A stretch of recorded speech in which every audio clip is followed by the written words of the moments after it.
नमस्कार दोस्तों, स्वागत है आपका मेरे YouTube चैनल पर। आज हम बात करेंगे भारतीय संविधान के एक बेहद महत्वपूर्ण प्रावधान के बारे में, जो है अनुच्छेद 356, जिसे आम भाषा में राष्ट्रपति शासन के नाम से जाना जाता है। क्या आपने कभी सोचा है कि जब किसी राज्य में संवैधानिक तंत्र विफल हो जाता है तो क्या होता है? कैसे केंद्र सरकार उस राज्य का प्रशासन संभालती है और इसकी पूरी प्रक्रिया क्या है? आज के इस वीडियो में हम विस्तार से समझेंगे कि अनुच्छेद 356 क्या है, इसे कब और किन परिस्थितियों में लागू किया जाता है, इसकी अवधि कितनी होती है और इसके क्या प्रभाव होते हैं। तो चलिए बिना किसी देरी के शुरू करते हैं इस महत्वपूर्ण संवैधानिक प्रावधान को आसान भाषा में समझते हैं। शुरू करते हैं वीडियो। अनुच्छेद 356, राष्ट्रपति शासन क्या होता है? भारतीय संविधान की एक महत्वपूर्ण व्यवस्था जो राज्यों में संवैधानिक संकट के समय केंद्र सरकार को विशेष अधिकार प्रदान करती है। अनुच्छेद 356 का परिचय। अनुच्छेद 356 भारतीय संविधान का एक अत्यंत महत्वपूर्ण और संवेदनशील प्रावधान है। यह केंद्र सरकार को यह अधिकार देता है कि वह किसी राज्य में संवैधानिक तंत्र की विफलता की स्थिति में हस्तक्षेप कर सके। यह प्रावधान तब लागू होता है जब राज्य का संवैधानिक तंत्र पूरी तरह से विफल हो जाता है और राज्य सरकार संविधान के प्रावधानों के अनुसार कार्य करने में असमर्थ हो जाती है। यह संघीय ढांचे में एक आपातकालीन उपाय है जो संवैधानिक संकट के समय राज्य की स्थिरता सुनिश्चित करता है। इस प्रावधान का उद्देश्य संवैधानिक व्यवस्था की रक्षा करना और राज्य में शासन की निरंतरता बनाए रखना है। राष्ट्रपति शासन कब लगाया जाता है, आइए जानते हैं। संवैधानिक विफलता: जब राज्य सरकार संविधान के अनुसार काम नहीं कर रही हो और संवैधानिक मूल्यों का उल्लंघन हो रहा हो तो राष्ट्रपति शासन लगाया जाता है। दूसरा, कानून व्यवस्था का संकट: गंभीर कानून व्यवस्था की समस्या या राजनीतिक अस्थिरता जो राज्य के प्रशासन को प्रभावित कर रही हो, तब भी राष्ट्रपति शासन लगाया जाता है। राजनीतिक गतिरोध: विधानसभा में बहुमत का अभाव या चुनाव के बाद स्थिर सरकार के गठन में विफलता की स्थिति।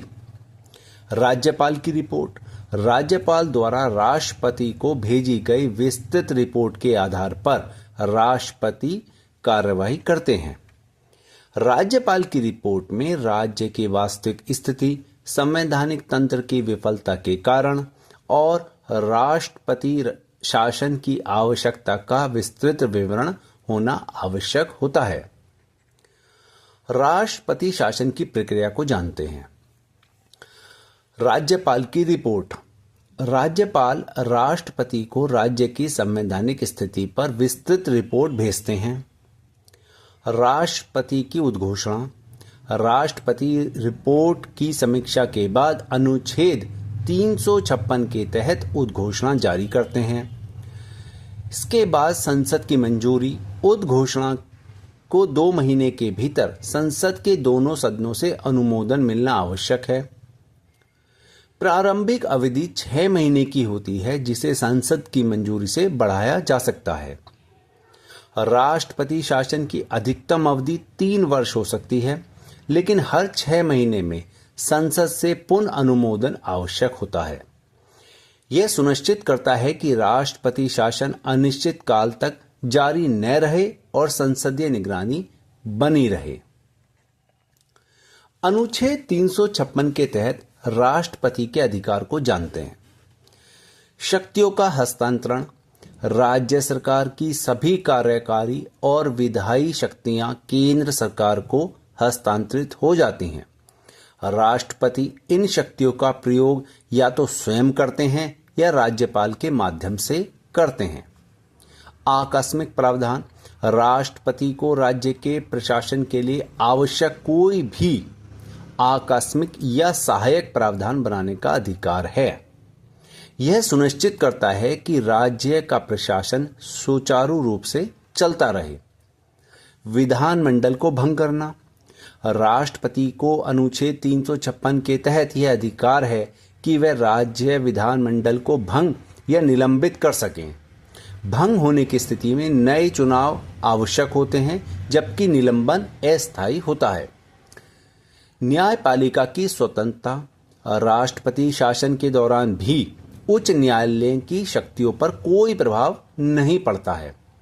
न्यायपालिका की स्वतंत्रता और अधिकार बने रहते हैं, जो संवैधानिक संतुलन को बनाए रखता है। यहाँ यह ध्यान देने योग्य है कि राष्ट्रपति शासन के दौरान भी संवैधानिक मूल्यों और नागरिकों के मौलिक अधिकारों की रक्षा की जाती है। अनुच्छेद 356 के दुरुपयोग और आलोचना। दुरुपयोग के प्रमुख कारण हैं राजनीतिक प्रतिशोध, विरोधी दलों की राज्य सरकारों को गिराने के लिए अनुच्छेद का उपयोग होता है, केंद्र राज्य तनाव, संघीय ढांचे में असंतुलन और राज्यों की स्वायत्तता पर प्रहार होता है, अनुचित हस्तक्षेप, वास्तविक संवैधानिक संकट के बिना भी शासन लगाना, लोकतांत्रिक प्रक्रिया में बाधा, जनता द्वारा चुनी गई सरकारों को समय से पहले बर्खास्त करना। राष्ट्रपति शासन करीब 100+ में स्वतंत्र भारत में लगाए गए हैं, 27 जो है इंदिरा गांधी काल में इसका उपयोग किया गया है। न्यायपालिका की भूमिका। इस व्यापक दुरुपयोग को रोकने के लिए भारतीय न्यायपालिका ने कई महत्वपूर्ण निर्णयों के माध्यम से राष्ट्रपति शासन लगाने की प्रक्रिया को न्यायिक समीक्षा को अनिवार्य बना दिया और स्पष्ट दिशा निर्देश जारी किए।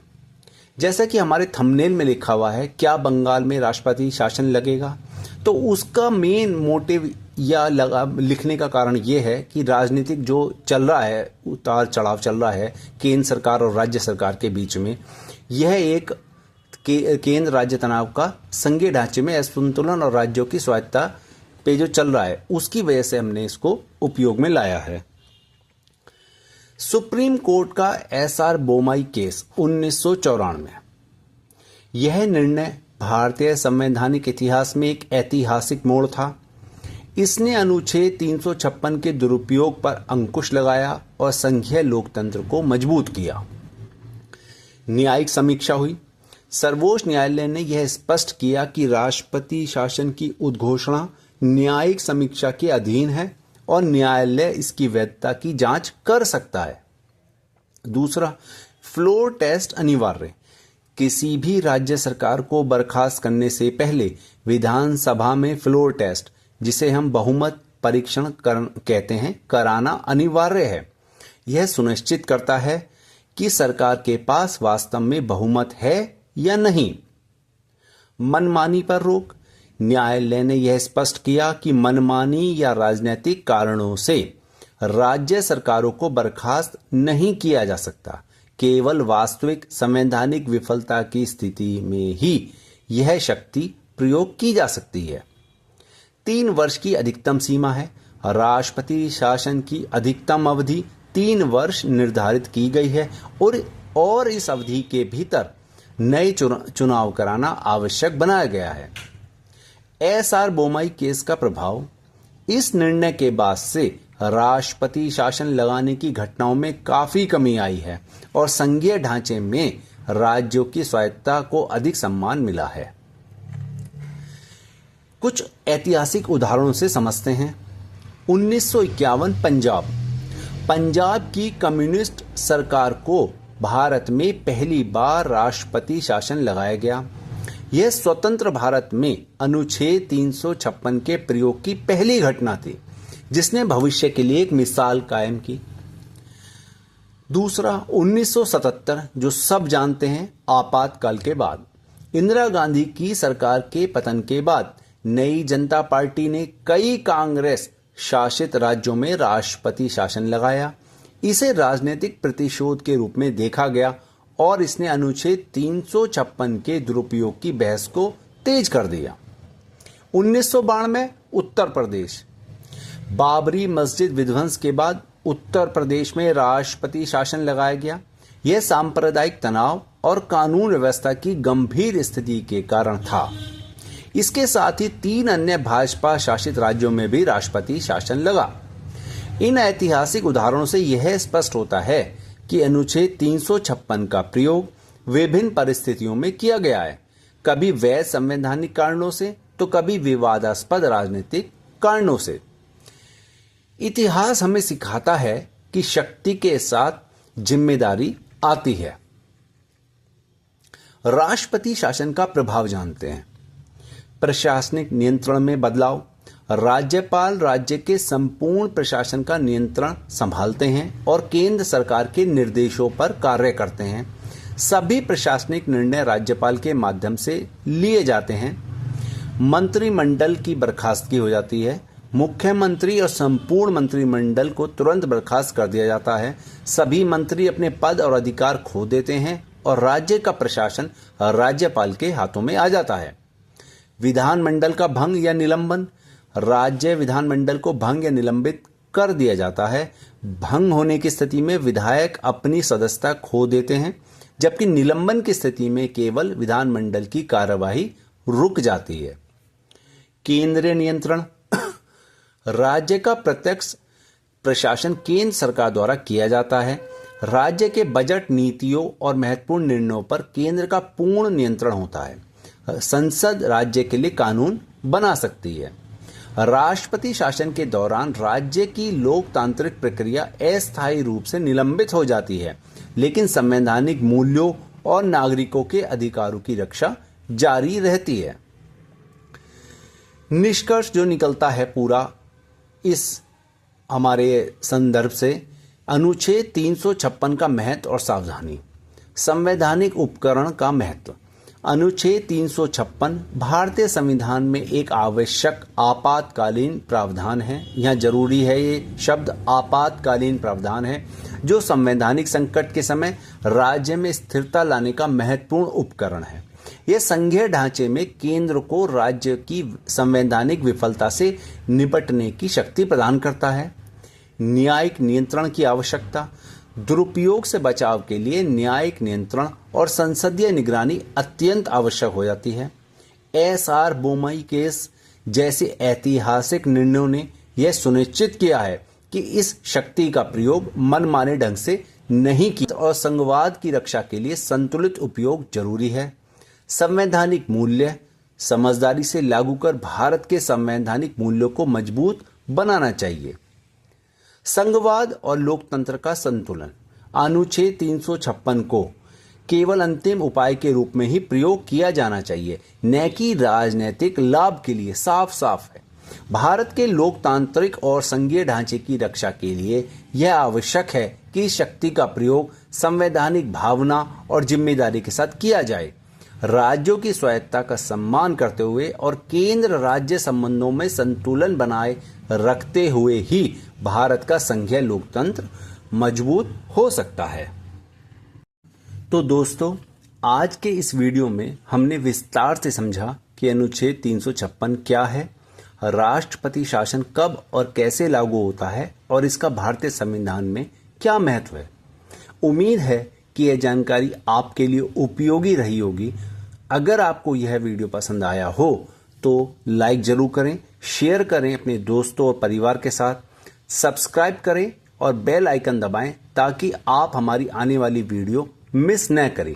नीचे कमेंट में बताइए कि आप किस कानूनी विषय पर अगली वीडियो देखना चाहते हैं। मैं आपके सवालों का जवाब देने की पूरी कोशिश करूंगा। कानूनी जानकारी के लिए बने रहिए हमारे चैनल के साथ। धन्यवाद। जय हिंद, जय भारत, जय संविधान।